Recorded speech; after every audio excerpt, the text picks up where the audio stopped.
ବଉଳ ଚୈତ୍ରରେ ଝାମୁ ଜାତ ଲୋ ବଉଳ ଚୈତ୍ରରେ ଝାମୁ ଜାତ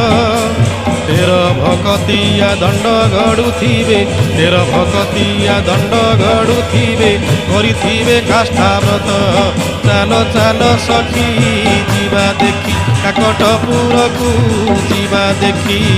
ଅପୁତ୍ରୀ କି ପୁତ୍ର ଅନ୍ଧକୁ ନୟନ ଦିଏ ମା ମଙ୍ଗଳା ଯାଚି ବଉଳ ଲୋ ଦିଏ ମା ମଙ୍ଗଳା ଯାଚି।